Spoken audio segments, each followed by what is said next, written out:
Hello, everyone, and welcome to Franchise Hiring 101. Our focus today is going to be about increasing employee retention. And today's webinar is actually brought to you by Sprockets, who is very, very focused on increasing employee retention. So excited to see what they bring to the table today, but also very excited to bring in two panelists to join us that are going to be able to talk to things from an operator angle, from an HR angle, as it relates to the QSR location and business and increasing employee retention in our locations. Those two individuals that are on the line right now with us are Michael Mann, who is a general manager at a Chick-fil-A group of 3 locations in Athens, Georgia, and his right-hand man when it comes to people development is Will Swan, the HR director for that group. So, gentlemen, if y'all would just say hi to the audience for us, I'd really appreciate that.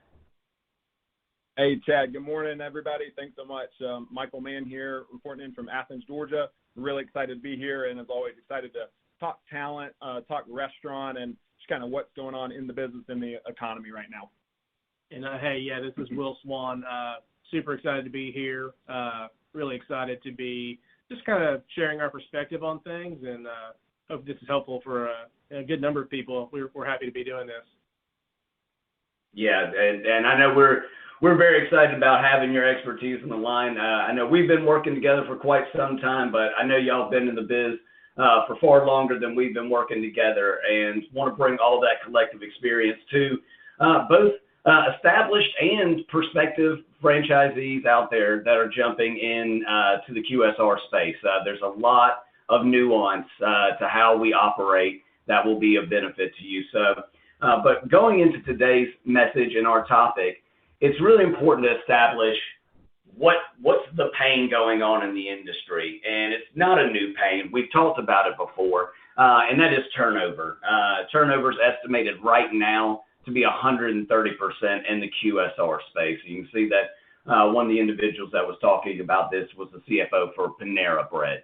But you can see this through QSR Mag, NRA, every year. The stats either are still just as rough as they've been for the last decade, or they're getting worse. And we're seeing a reaction to that is profoundly different than it was previously. The previous reaction by the industry was, well, if I just load up as many applicants as I possibly can and get as many people to apply to work for my location, then, I don't have to, worry about my turnover. I'm just going to replace them as quickly as I'm losing them. And we're finding, particularly in the last few years, that the generations coming up don't operate that way. And it's less about filling the top of the funnel and more about making sure people don't leave our location. So today we're going to talk about a few things that we've seen along the way to be helpful in keeping our high quality staff members in our franchise group in that particular location and growing our business and stabilizing our staffing levels from that perspective of retention. So going into the first thing we'll talk about is creating career pathways. And in creating career pathways, what we're doing here is finding a place for career development, not just somebody that's coming in to take a job. I just have an hourly job and that's all it is to me, and it's just going to be replaced by the next hourly job or entry level position, but showing them a pathway for development so that they see the long term of how they can be with your business. So I want to kind of turn things over to Michael or Will. Is this something you guys have ever experimented with previously? Any other colleagues you hear about establishing career pathways with their employees? Chad, it's exactly what you said here, and definitely something that we have leaned into probably the last 4 or 5 years more than ever. The question we kind of ask people, even in interviewing, to be honest, but then onboarding and beyond, is, hey, what is sort of your desired destination, right? If it's unknown, then perfect, partner with us and we can sort of help you make that decision. If it's something not in our business, not in the restaurant, not in Chick-fil-A, no problem. We can help you develop sort of those life skills that go beyond this type of business. But then, of course, if it's Chick-fil-A or, again, unknown, man, what can it look like for us to sort of see growth in you that would lead you towards this as a career? And so this is definitely something that we've improved on in the last, like I say, 4 or 5 years, and something that we have really seen benefits and reaped the benefits of. And we speak, of course, with other Chick-fil-A franchises, and they're kind of in the same boat, I think, of growing in this and seeing the benefit, more recently. Excellent. So that's something that is, shouldn't be shocking to anybody that a premier brand like Chick-fil-A is on that kind of cutting edge of, let's look at this differently. Let's look at how do we set somebody up from start to finish. So glad to hear that this is something that's working for you. We see it with a lot of other user groups out there, and it is being adopted more and more. Next, I want to talk about offering competitive pay and benefits. And this was a quote from Toast point of sale system that they saw back in 2015 that with McDonald's, they started offering just workers $1 above minimum wage, and they saw that their crew turnover most certainly lowered, and they saw a higher level of customer satisfaction. So there is societally a lot of focus on minimum wage, and not only there's plenty of socioeconomic things to talk about here, but as it relates to your business, what does it mean for then how somebody comes into their day? When we look at customer satisfaction, if they're taken care of, are they more likely to take care of your customers, sort of thing? And are they more likely to stay with you because they don't see any benefit of going somewhere else because they're better taken care of at your establishment? So I know I've talked to a lot of folks about this over the years. So kind of going to Michael and Will, what's your experience here with competitive pay in your local market? Because I think this is such a regional, city by city even perspective here. So I'm just interested to see what are y'all hearing out there in the experimentation of playing with competitive benefits and pay? Yeah, that's definitely something that we kind of assessed probably 2 or 3 years ago, when we realized we might have been just a little behind on what would have been considered a good wage for our employees. And we realized, just the simple act of just raising our starting wage for just our basic entry-level positions definitely had a huge effect, not only on the people who are already working for us and just saying like, hey, I already have this positive work environment, and I really enjoy the team and the managers and that sort of thing, but now financially I feel really secure. But then as people were coming in, it definitely helped us be just that much more competitive in our market as far as like, okay, this is the type of job where I could make, $9, $10 an hour as opposed to less at a comparable restaurant, or, if I wanted to make more, I'd have to go work some sort of physically demanding job. So we feel that, after kind of talking it out and figuring out what would work for our type of business and our market, this was absolutely something that had a huge positive effect on our business. Understood. And I think what I hear come up a lot with this, and as a former GM, I know was a metric I was always paying attention to was just labor costs, and what I was hearing from above from what they wanted from me. Have you felt constrained in that area, or do you feel like your folks feel very comfortable with like the trade-off here, of kind of offering more competitive pay or a higher wage versus then what it means for everything else in the business? Is it you feel like it had a positive impact even with those things considered?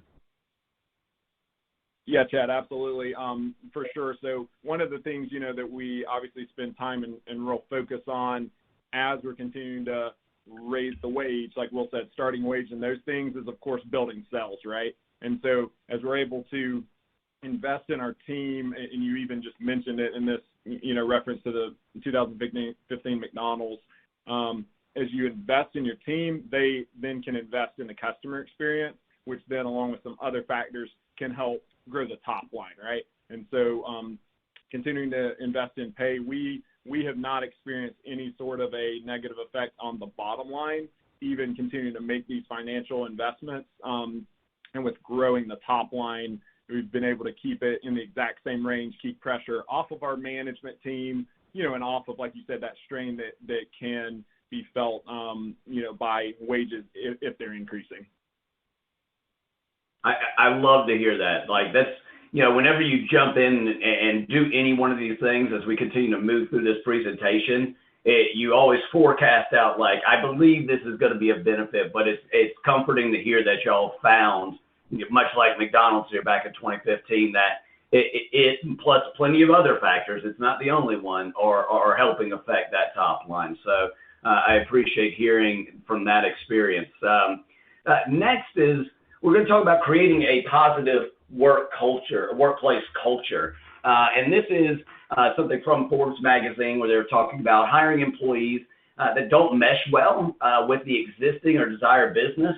That culture leads to a poor work quality. And this shouldn't be anything new to us. The way that we label this typically is people don't quit, the career or the organization. They quit on managers. They quit on the team that they're with. And it is important when we look at each one of our locations, we look at each one of our job roles, that each location is unique. Each location has a GM that has a different background and different set of experiences from your other locations, even if they're in the same system, in the same training model, and the team makeup they have is different. So it's not even just creating a positive workplace culture, but I expand this out to say creating a harmonious workplace of people that are somebody of a shared goal, a shared mentality, a shared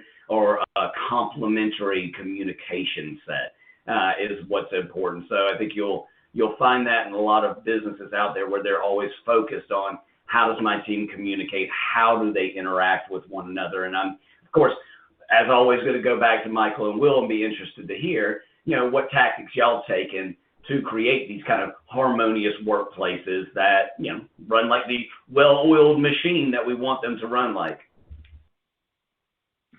Chad, I love what you said about just the impact that the management has on the culture, right? And so, again, a team member who's stressed out, or they're spread thin, or they don't know what's expected of them, cannot then turn and provide, they're not going to then turn and provide an excellent experience to that customer who's trying to give their money to your business, right? And so, where we've, I think, again, last 5 or 6 years on this one, really seen some growth is in strategically selecting managers, not just for competency and ability, but also for the care and the concern that they will display for the customer, for sure, but also for the employee and the team member, right? And so, if it's not a positive, and like you said, Chad, I love the word harmonious atmosphere, then employees dread coming to work.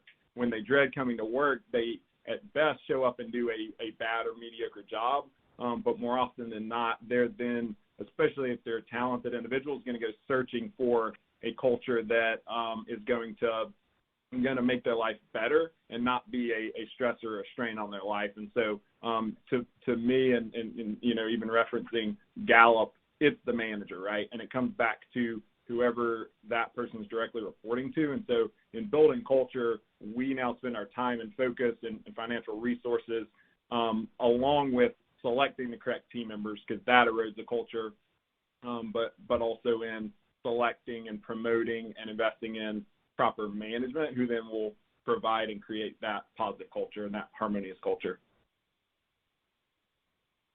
That makes complete sense to me. So love to hear that, and I definitely appreciate that perspective.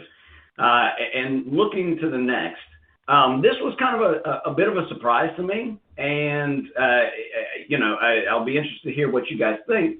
But it surrounds improving your scheduling practices, and this was from HR technologists, but I've also heard it from just one or two users, and it was really from the standpoint of like talking about what shift people wanted. So I'm kind of relating it to this, but apparently the notion around or how this helps retention is that, the more somebody knows when they're going to be working, but are put in a position to be the most successful and earn the most money for themselves, especially when I know this doesn't always apply or doesn't typically apply to the QSR space, but optimization in scheduling does help in putting, say, servers in the right place. When I think about more casual dining, I can make the case maybe more for improving your scheduling practices.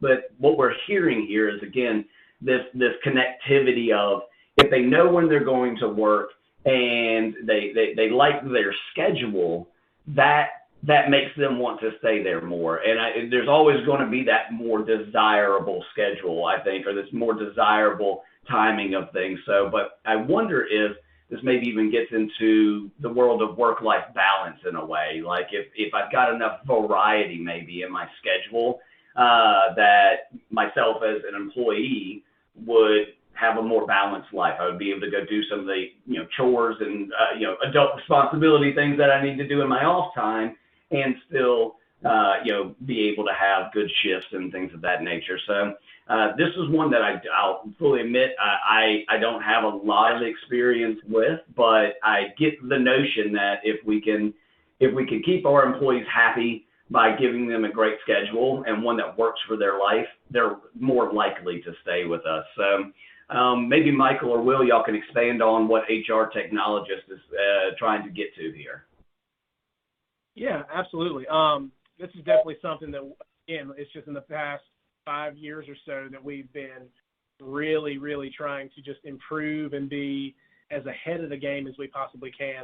I remember back not so fondly to years ago where I almost refer to them as the dark ages, where everything we did with scheduling and communicating with our team was almost just on pen and paper. It was very kind of archaic almost.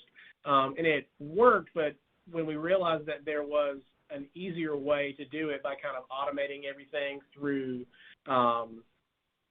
systems that help with this sort of thing, and then having our team with the ability to then access this stuff on their phone through an app or some such thing, it just made everyone's life just that little bit easier. So now at the touch of a button, they're able to adjust their schedule or ask off for a weekend or make plans with their friends, because it's all right there in front of them.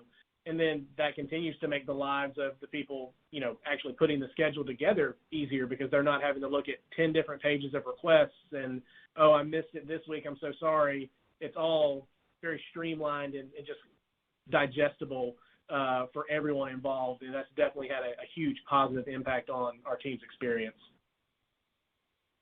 Yeah, and that's, I laughed over here on this end.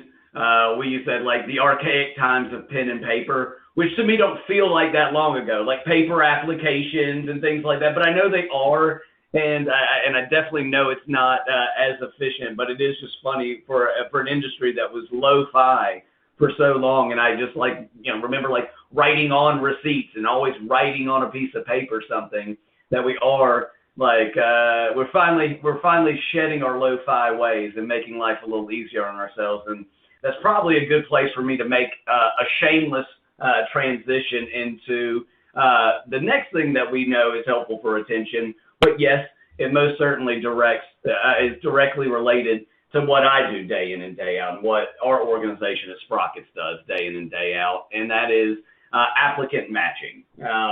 We are firm believers, and we've got plenty of validation points to show that something as simple as what I know every GM has felt out there, and every owner has ever felt out there, and every hiring manager's felt, is I've got somebody on my team right now that if I could literally clone them 5 times over, I would. If I had 5 more Tamishas, my life would be so much easier. 6 more Toms, or whatever their name is.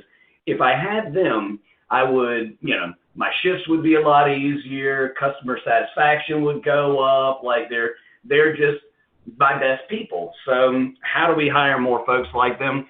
What applicant matching does and what it gets after is it's a new form of screening applicants coming in and giving another objective data point in the hiring process that says this: is this individual that's applying to work at XYZ location going to come in and behave like my current top performing employees? And if they are, this is somebody that is worth my time and will help with my retention more so than somebody that doesn't match those behaviors. And what you see on your screen right now is just one of many quotes that we've gotten from our customers, like Michael and Will, who are here because I get to work with them a lot and they use our system. And I'm sure they'll or echo something that, like what you see on the screen right now, that happens to be from a Jimmy John's franchise group.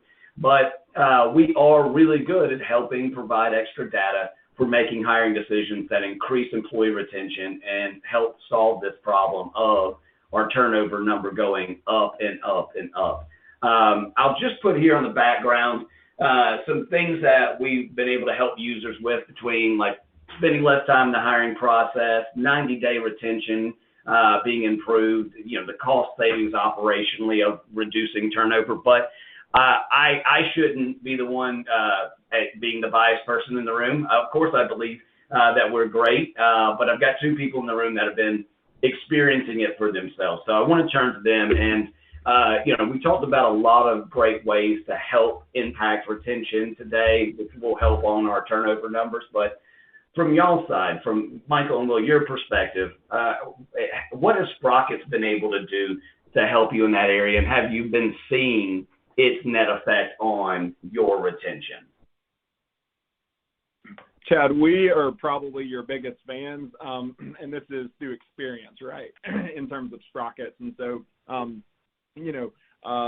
of pulling the curtain back, I'm not going to lie. Early on, I was a little skeptical and kind of, will it really help that much? Or, okay, we'll kind of fill this thing out and see. And we have really, really, really experienced the benefits of this, kind of going back to the items you were just listing off. We do spend less time on hiring using Sprockets as a resource.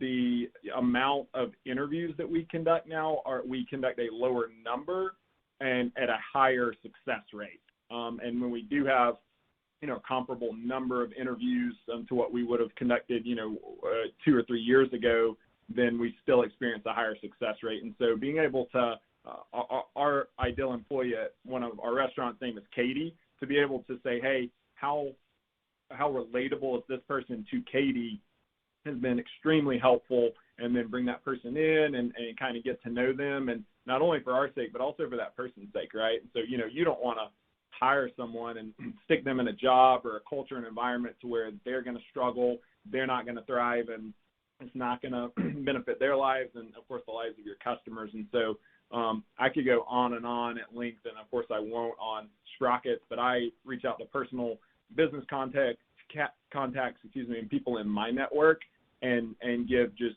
again, free plugs for you guys and saying, hey, if you guys don't hop on any other train or invest a little bit of time and resources, then this is the one to hop on and at least give these guys a check out. So we'll kind of wrap up on that note, but have nothing but positive things to say from our experience with you guys. Well, so that's great to hear.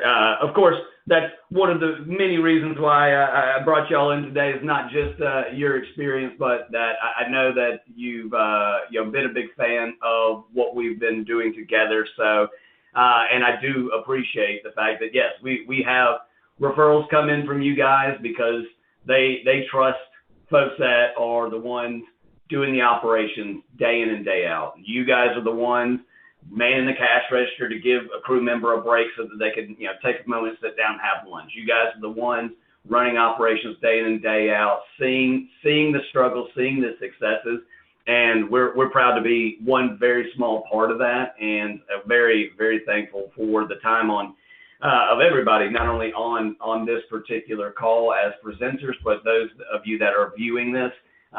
Really appreciative of you spending some time with us, letting us get some quick hits your way on how we can be helpful and what we're seeing out there. So please feel free. There's contact information on the screen right now to reach out. I would always be happy to have a conversation about where not only we can help, but things that we're seeing our other users do outside of our product to be helpful, which Michael, Will, I know you guys brought today, and I appreciate those extra insights that are outside of what our system does for you guys. So with that, I'll thank you for your time. I'll thank everybody viewing for their time, and everyone have a lovely day.